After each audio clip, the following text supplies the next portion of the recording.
नमस्कार मित्रांनो. आजही आपण 21व्या शतकात जगतोय, असं म्हणतोय. पण खरंच आपण प्रगत झालो आहोत का? आपल्या देशात एकीकडं आमचे वीर जवान आणि जासूस शत्रूंशी लढत असतात. दुसरीकडं आपल्याच घरातील काही शत्रू आपल्याच माता-भगिनींच्या अज्ञानाचा फायदा घेत त्यांचं शारीरिक शोषण करतात. तुम्ही ऐकलं असेल, "बुवा तेथे बाया." पण हा केवळ वाक्यप्रचार नाही, तर हा आपल्या समाजाला लागलेला एक शाप आहे. विचार करा, एक तो खरात, अशोक खरात सारखा बाबा. तो इतक्या महिलांचं शोषण करतो, त्याला काहीच वाटत नाही त्याचं. तो ते पाणी, ते एनर्जी जेल लोकांना देतो प्यायला. आपण उष्ट पाणी म्हणजे आपण एखाद्या ग्लासमध्ये पाणी पिलो, तर ते पाणी जे उष्ट झालंय ते पण दुसऱ्याला देऊ शकत नाही. देताना सुद्धा लाज वाटते. नाही देत किंवा एखादा माणूस ते पिऊ पण नाही शकत. पण ह्यानं काय-काय पाजलं? किती लोकांना पाजलं? ह्याचा विचार केला ना, खरंच ही किती दुर्दैवी गोष्ट वाटते, की लोकांच्या श्रद्धेचा इतका गैरवापर आणि गैरफायदा कसं काय एखादा घेऊ शकतो? कसं काय घेऊ शकतो? पण आपल्या समाजाला हा एक शापच आहे, की आम्ही डोळे झाकून विश्वास करतो. प्रत्येक गोष्टीत डोळे झाकून विश्वास करतो. आम्ही खरं सोनं आणि खोटं सोनं यातला फरक करायला विसरून जातो. त्यामुळे आम्ही नेहमी फसत असतो आणि हे असे लोक आपल्याला नेहमी फसवत आलेले आहेत. आपल्या श्रद्धेचा नेहमी ते गैरफायदा घेत आलेले आहेत. हे लक्षात घ्या. लोकांना अडचण आली, की माणूस काय करतो? देवाकडे जातो. हे मान्य आहे. या माणसाला दुःख झालं, कष्ट झालं, मन दुखवलं, भावना दुखवल्या, तर त्याला देवाशिवाय दुसरा पर्याय नसतो. पण देव आणि भक्त यांच्यामध्ये हे माध्यम भोंदू बुवा कसं काय असू शकतं? देव आणि तुमच्यामधलं माध्यम पंडित, पुजारी, भट हे कसं काय असू शकतात? देवामध्ये आणि तुमच्यामध्ये फक्त तुम्ही दोघंच असायला पाहिजे. पण नाही, तुम्हाला नेहमी कोणतरी पाहिजे. आपल्या आणि देवामध्ये मेसेंजर मेसेंजर कोणतरी पाहिजे. आणि या मेसेंजरच्या नादात तुम्ही स्वतःचं नेहमी शोषण करत आलेले आहात. आणि करून घेता आणि होत राहिलेले. हा बाबा काय पहिलाच. हा बाबा पहिलाच नाहीये. ह्याच्या अगोदरही भरपूर येऊन गेले आणि अजूनही असतील. हा सापडला. जे न सापडलेले असतील त्यांचं काय? मला सांगा, कुणाचं लग्न ठरत नाहीये, कुणाला मूल होत नाहीये, कुणाच्या घरात कटकटी आहेत. या साध्या समस्यावर उपाय सांगण्याच्या नावाखाली हे बुवा स्वतःचं दुकान मांडतात आणि ह्या अशा समस्या आहेत ज्या त्यांच्याकडून सुटूही शकत नाहीत. पण आम्हाला वाटतं, की बाबा त्यांच्याकडून ते सुटतील म्हणून त्यांना आपण पैसेही देतो. आपल्या भावना, पैसे आणि स्वतःचं शोषण करण्याची एक संधीसुद्धा त्यांना देतो आणि हे त्यात पटाईत असतात. तुमच्या दुःखाचा बाजार कसा करता येतो ना, ते ह्या बाबाकडून शिकावं लागतं. हे बाबा तुमच्या दुःखाचा बाजार करतात. कोणतरी म्हटलंच आहे ना, की जर तुम्ही एखाद्याला तुमचं दुःख सांगण्यासाठी जर जर खांदा मागितला ना, तो उद्याच्याला तुमचं शोषण नक्कीच करणार. कारण आज जो तुमचं डोळं पुसतोय, तो फक्त नाटक करतोय. पण तो उद्या त्याच दुःखाला कॅशमध्ये कन्व्हर्ट करायला बसलेला असतो. हे लक्षात असू द्या.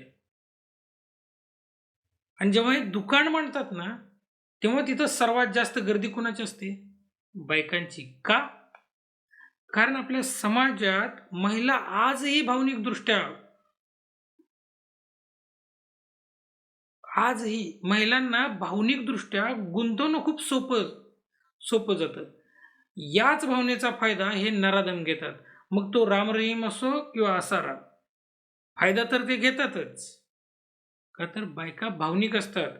त्यांच्या वाट्याला नेहमी दुःख असतं. त्यांना असं वाटतं, की घरी जी आई-बापाच्या घरी जी नशिबाने आलेली गरीब असते ना, नवऱ्याच्या घरी ती येऊ नये. आई-बापाच्या घरी जे दुःख भोगलंय ते नवऱ्याच्या घरी भोगावं नाही. पण नशिबाने जे वाढलंय ते तिच्या पोटाला येतं. आणि दुःख नसलं तरी काही ना काहीतरी शोधून काढतातच आणि काढलंच जातं. आणि माणसाची ही वृत्ती आहे ना, तीच माणसाला शोषण करून घ्यायला बाध्य करते.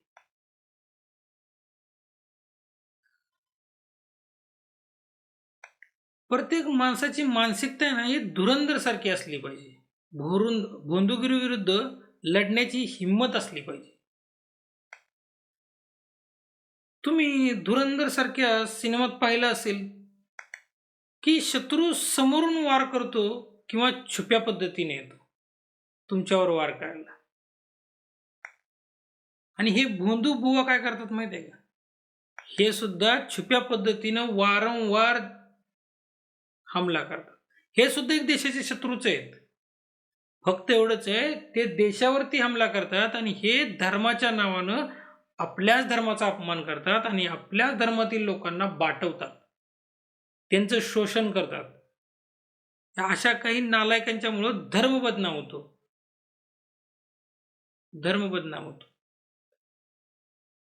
कारण हे ज्या धर्माचा प्रचार करत असतात, लोकांना वाटतं, की हे असेच असतात. स्त्रियांचे शोषण करणारे, शोषणकारी, दमनकारी हे असेच असतात. त्यामुळे जेव्हा या अशा बुवाकडे बघितलं जातं, त्या टायमाला समाज दुसऱ्यांच्याकडे पण बघतो. त्यावेळेस ते बाकीच्या संतांना पण नावं ठेवतात. कारण का जेव्हा मार्केटमध्ये नकली सोनं येतं ना, तेव्हा खऱ्या सोन्याकडे सुद्धा माणूस शंकेनं बघतो. मार्केटमध्ये जेव्हा नकली नोटा येतात, तेव्हा हाच समाज खऱ्या नोटांच्याकडं शंकेनं बघतो. हे का होतं? कारण या नकली नोटा आल्या का? कारण खऱ्या मार्केटमध्ये आहेत. खरे संत आहेत म्हणून हे नकली बाहेर निघतात आणि जेव्हा हे नकली बाहेर निघतात, तेव्हा खऱ्या संतांच्याकडे शंकेनं बघितलं जातं आणि हीच खरी मोठी शोकांतिका आहे. खरात सापडला. त्याच्या अगोदर काही दिवसापूर्वी एक कीर्तनकार सापडला. त्यानेही तेच केलं. जे स्वतः धर्माचं ज्ञान सांगतात, ते स्वतःच लोकांचे शोषण करतात. ह्यांना तरी धर्म कळलाय का? नक्की? तुम्ही यांना प्रश्न विचारत नाही. त्यामुळे तुमच्याबरोबर शोषण होतं. त्यामुळे तुमचं शोषण होतं. नेहमी होतं. आणि हे दूर करायचं असेल ना, वैज्ञानिक दृष्टिकोन ठेवायला शिका. कारण तुम्ही काय करता माहिती आहे का? तुम्ही त्यांना तुमचं संकट दूर व्हावं आणि ते तुमचं संकट दूर करतील म्हणून तुम्ही त्यांच्याकडे जाता. पण होतं याच्या उलटं. काय होतं? ते स्वतःच एक संकट बनून तुमच्याकडे येतात. ते म्हणतात, की आम्ही पवित्र आहे. पण नेमकं त्यांचं चारित्र्य काळवंडलेलं असतं. तुम्हाला या लोकांना ना सडेतोड उत्तर देता आलं पाहिजे. ज्याप्रमाणे आपण काय करतो, दहशतवाद्यांना त्यांच्या केलेल्या गोष्टीची लगेच शिक्षा देतो. आपण त्यांना हे बघत बसत नाहीये, की तो दहशतवादी किती चांगला आहे, काय आहे? तो दहशतवादी आहे. त्यानं गुन्हा केलाय तर त्याला शिक्षा झालीच पाहिजे. त्याच्या विरोधात आपण उभा राहतो. तसंच या बुवाच्या विरोधात सुद्धा आपल्याला उभं राहावं लागेल. कारण का हे असे लोक असतात ना, हे समाजाला पोखरतात, हे धर्माला पोखरतात आणि धर्म खूप श्रेष्ठ आहे. यांच्यामुळं खऱ्या संतांची प्रतिमा डागाळली जाते. खरे संत त्यांच्याकडं लोकं एकदम शंकेनं बघतात. ही वस्तुस्थिती आहे. जर एखादा हा असा भोंदू बाबा चमत्कार करत असेल ना, तर त्याला सरळ प्रश्न विचारा, देशाच्या जी सुरक्षा आहे, ती का बरं तू करू शकत नाहीस मग? देशाच्या सीमेची सुरक्षा तू का करू शकत नाही? जर तुला एवढंच भविष्य दिसतं, तर तू गरिबी का घालवत नाहीस?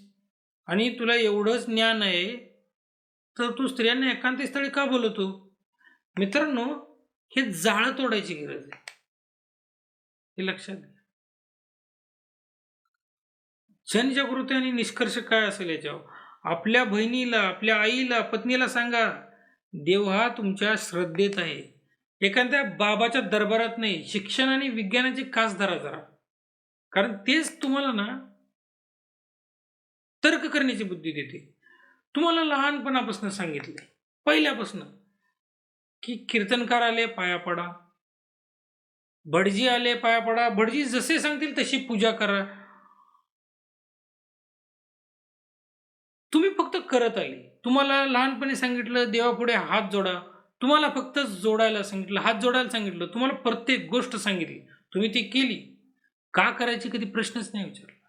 तुम्ही ग्रंथ, इतके महान ग्रंथ लिहून ठेवले, पण ते ग्रंथ वाचण्याचं सुद्धा आपल्याला होत नाही. ज्ञान कुठून येणार? अशा पाखंडी लोकांना ओळखण्यासाठी ज्ञान कसं येणार? तुम्ही एक ग्रंथ उचलून वाचला नाही. तुम्ही भगवद्गीता ऐकली कधी ज्ञानेश्वराच्या तोंडून, कधी टिळकांच्या तोंडून, कधी विवेकानंदाच्या तोंडून, कधी प्रभुपादांच्या तोंडून. तुम्ही नेहमी गीता वाचत आले. दुसऱ्याच्या चष्म्यातनं तुम्ही गीता सुद्धा बघितली. तुम्ही तुमचा चष्मा कधी वापरणार? तुम्ही स्वतः कधी धर्मग्रंथ उचलून वाचणार? जर तुम्हाला ज्ञान हवं आहे आणि अंधश्रद्धेपासून दूर राहायचं आहे, तर तुमची जी प्रवृत्ती असली पाहिजे ती एका जासूसासारखी असली पाहिजे, की तुम्ही त्यात पूर्णपणे असे गुंगले पाहिजे. तुम्ही धर्माचा अभ्यास केला पाहिजे. तुम्ही स्वतः गीता वाचली पाहिजे. तुम्ही स्वतः तुमचे धर्मग्रंथ वाचले पाहिजेत. जेव्हा तुम्ही ते धर्मग्रंथ वाचाल, तेव्हा तुम्हाला कळेल ना, श्रद्धा, अंधश्रद्धा काय आहे? उपास काय आहेत? का केले पाहिजेत? का नाही केले पाहिजेत? हे तुम्हाला समजेल. जेव्हा तुम्ही ते वाचाल, तेव्हा तुम्ही स्वतः ईश्वराच्या जवळ जाल, त्या परमेश्वराच्या जवळ जाल. कृष्ण हा तुमचा असला पाहिजे, दुसऱ्याचा नाही. तुम्ही जो कृष्ण बघताय, तो एकतर टीव्हीवर आलेला बघताय किंवा दुसऱ्या कोणीतरी सांगितलेला बघताय. तुम्ही तुमचा कृष्ण शोधा. जोपर्यंत तुम्हाला तुमचा कृष्ण सापडणार नाही ना, तोपर्यंत तुम्हाला आशे बोंधू ना नक्कीच तुमचं शोषण करणार. हे लक्षात असू द्या. ज्याप्रमाणे आपल्या देशाचे जासूस स्वतःची ओळख मिटवून देशाचं रक्षण करतात ना, तसंच आपल्या लोकांनी सुद्धा काय केलं पाहिजे माहिती आहे का? आपल्या घराचं रक्षण केलं पाहिजे. या भोंदू लोकांपासून आपल्या घरच्या लोकांना वाचवण्यासाठी. पण ते कधी होईल? त्यासाठी तुम्हाला सुद्धा धर्मग्रंथ वाचावे लागतील. तुम्हाला धर्मग्रंथाच्या जवळ जावं लागेल. आणि तेव्हा काय होईल? तेव्हा हे समीकरण बदलल. बुवा तिथे बाया, हे समीकरण आता बदललं पाहिजे. ही जागृती झाली पाहिजे आणि तुम्ही प्रतिकार करायला तयार झालं पाहिजे. पण हा तेव्हाच होईल जेव्हा तुम्ही त्यांच्यापर्यंत धर्मग्रंथ पोचवाल. तुम्ही त्यांच्यापर्यंत धर्माचं ज्ञान पोचवाल. त्यांना सांगाल दुःख सुख काय आहे. जेव्हा त्यांना कळल, त्यावेळेस ते अशा बंधूंच्या नादाला लागणार नाहीत. पण त्यासाठी कोणीतरी काहीतरी करायला पाहिजे. आणि हा प्रयत्न आहे. हा प्रयत्न प्रत्येकानं केला पाहिजे.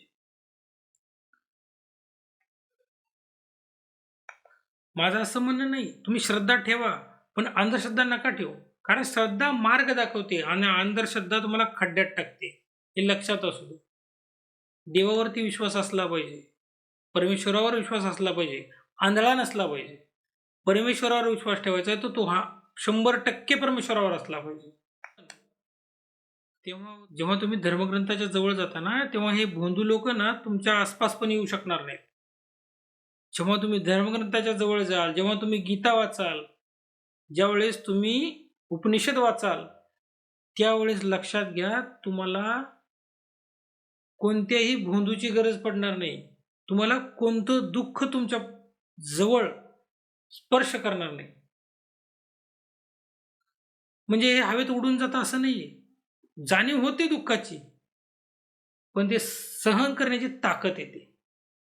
दुःखाविरुद्ध लढण्याची ताकद येते. ती ताकद त्या ग्रंथात आहे. त्या अशा बुवांच्याकडे जाऊन तुम्ही दुःखातून दूर तर होणार नाही. उलट तुम्ही दुःखाचे भागी व्हाल. अजून तुम्ही दुःखात जाल. हे लक्षात असू द्या. आणि या बाबामुळे बरेच आता दुःखात येणार आहेत आणि आलेले असतील. हे लक्षात असू द्या. जसा देश शत्रूपासून वाचवायचा आहे ना, तसाच समाज या भोंदूगिरीपासून वाचवायचा आहे. आणि तुम्हाला ही संकल्पना जर आवडली असेल ना, तर तुम्हीही प्रयत्न करायला पाहिजे, की धर्मग्रंथाच्या जवळ जा.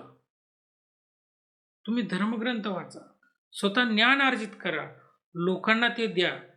आणि जेव्हा हे ज्ञान लोकांपर्यंत पोहोचेल ना, तेव्हा असे भोंदू महिलांचं शोषण नाहीत करणार.